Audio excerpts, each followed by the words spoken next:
Dərdim. Bunlar ümumi təlim nəticəsidir, məzmun xəttidir, bir də standartlardır. Əsas standart, alt standart. İndi gəlin bunlar haqqında ayrı-ayrılıqda məlumat verim.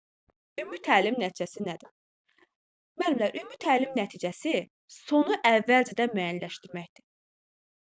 Nəticə nədir? Nəticə harda olur? Nəticə sonda olur da müəllimlər. Misal üçün deyirəm, sizin əlinizdə olan o gündəlik, illik planlama nə üçün lazımdır? Misal üçün gündəlik planlama. Zeynəb müəllimə gündəlik planı hazırlayır ki, bir 45 dəqiqənin sonunda mən şagirdlərə hansı bilik, bacarığı mənimsədəcəm? Şagirdlər nə öyrənəcək? Mən nə dərs keçəcəm? Bunları əvvəlcədən müəyyənləşdirmiş oluruq əlindəki o gündəlik planla. Demək, siz nəticəni əvvəlcədən müəyyənləşdirmiş oldunuz.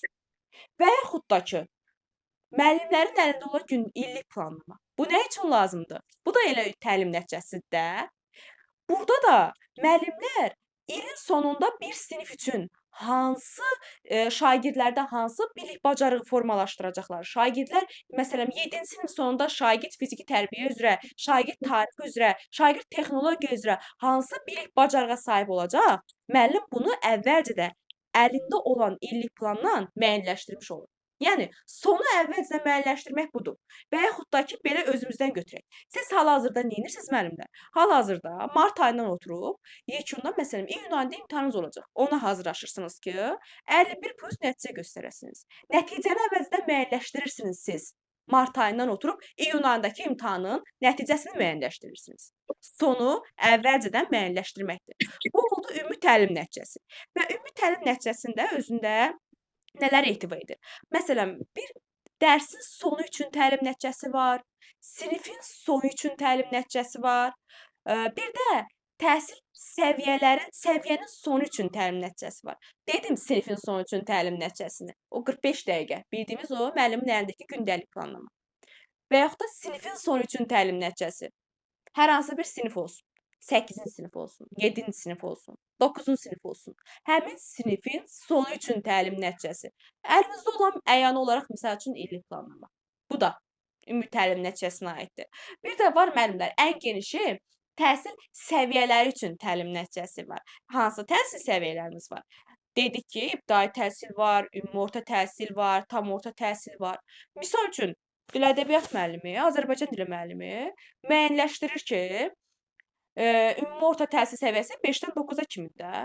Bilir ki, müəyyənləşdirib ki, 5-ci sinifdən 9-cu sinifə kimi şagirdlər Azərbaycan dilindən hansı bilik, bacarığa, nələrə yiyələnəcəyini əvvəlcədən müəyyənləşdirə bilir.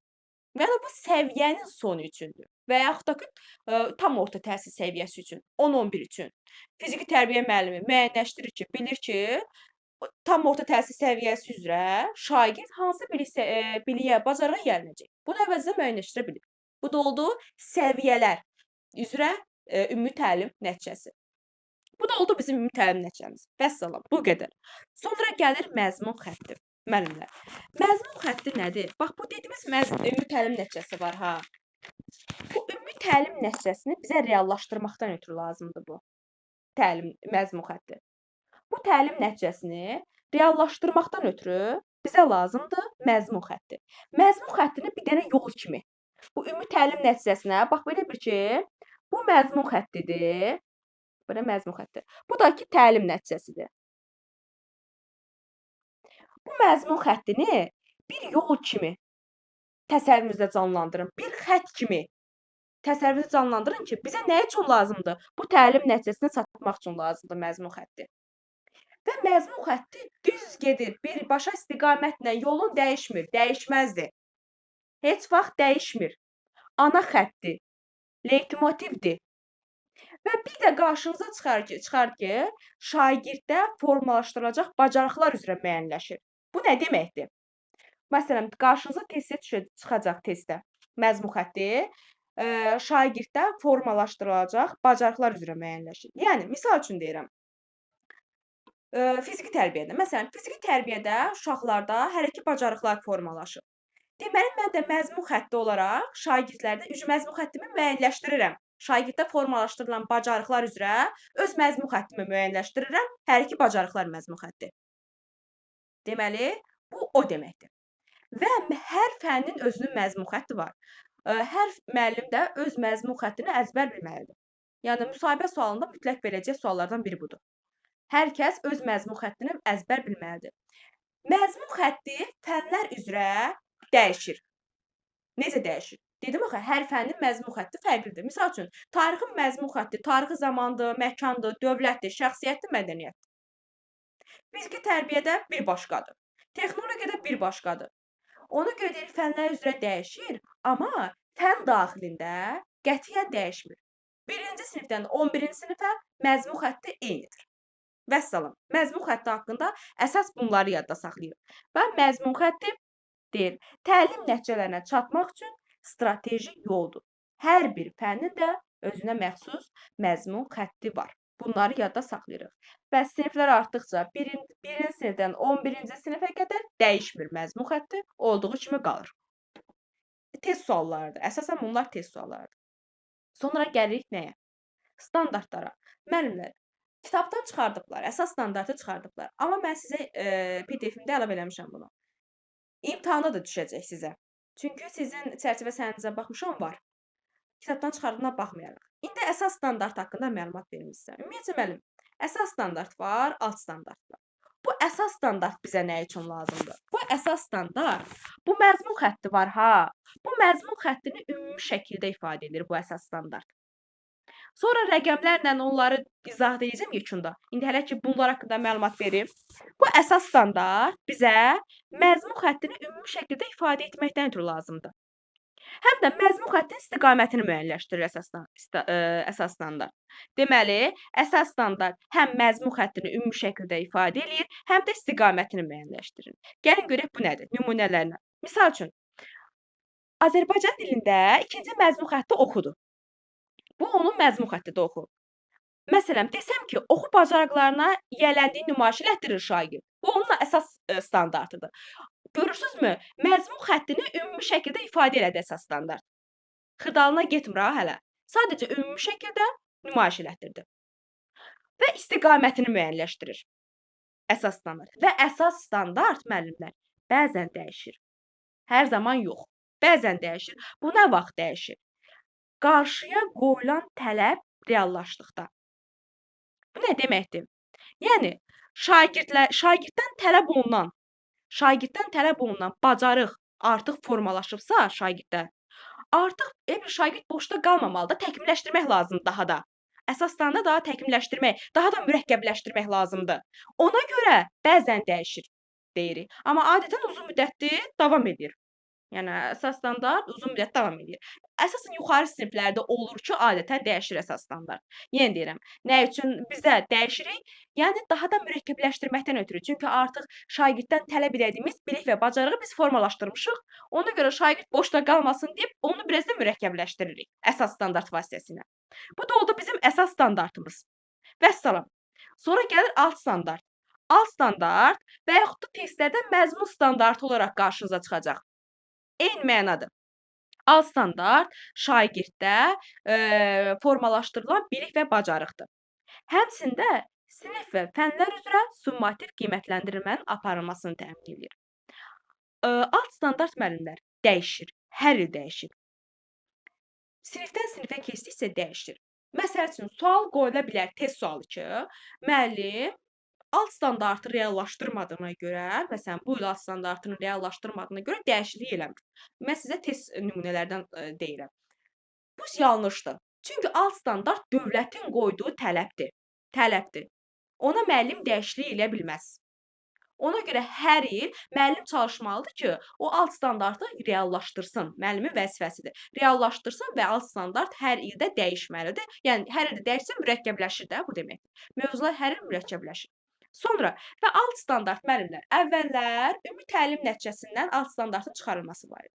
Amma indi təkmilləşmiş kurikulumlarda artıq alt standartın özünü ümumi təlim nəticəsi kimi götürə bilirik.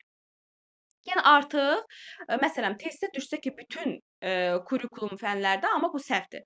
Sadəcə təkmilləşmiş fənlərdə alt standartın özünü biz təlim nəticəsi kimi götürə bilərik. Sonra bir də müəllimlər alt standart dəyişməyini dedim, bir də funksiyalar var. PDF göndərəcəm sizə. Alt standartın funksiyaları. Hə. Alt standartın 4 əsas funksiyası var. Bunlar nədir? Bunlar da kitabda yoxdur. PDF-də qeyd eləmişəm. Birinci, təlim məqsədlərinin dəqiq müəyyən olunması üçün etibarlı zəmin yaradır. Dəqiq. Yəni dərsin sonunda şagird nəyi öyrənəcək? Müəllim şagirdə nə öyrədəcək? Bunu dəqiq müəyyən eləyir alt standart. Dəqiq budur. Təlim strategiyalarının düzgün seçilməsində mühüm rol oynayır. Bu nədir? Yəni müəllim dərsdə hansı strategiyadan, hansı iş üsulundan, hansı vasitələrdən, hansı iş formasından istifadə eləyəcək? Bu odur. Bu da alt standarta aiddir. Deməli, bu alt standartın strategiyasıdır. Həm təlim məqsədi. Bax, bir də təlimə diqqət edin. Təlim. Bunu tədris yazar. Sizi çaşdırmaqdan ötürü, amma təlimdir. Sonra üçündə inteqrativlikdir. İnteqrativliyi təmin edir. İnteqrativlik yoxdur ki, müəllim, əsas sözünün mənası bütövləşməkdir. Amma sinonim kimi əlaqələndirmək deyirik. Əlaqələndirmək, məsələn, öz fənninizi başqa bir fənlə əlaqələndirə bilərsiniz. Öz fənninizi fənn daxilində mövzular arasında əlaqələndirə bilərsiniz, yəni inteqrasiya edə bilərsiniz. Və yaxud da öz fənninizdən real həyata inteqrasiya edə bilərsiniz. Bu da fənn üstü inteqrasiyadır. Onlar haqqında da ayrı-ayrıqda indi izahatını verəcəm. Yəni ora keçmirəm. Bir də məzmunun davamlı inkişafını təmin edir. Bu nə deməkdir? Məzmunun davamlı inkişafını təmin etmək, yəni dedim axı, alt standart hər il dəyişir. İldən ilə dəyişir və mürəkkəbləşir. Yəni təhsil keyfiyyətinin zamanla artmasını və yenilənməsinə şərait yaradır. Bu da oldu onun funksiyaları.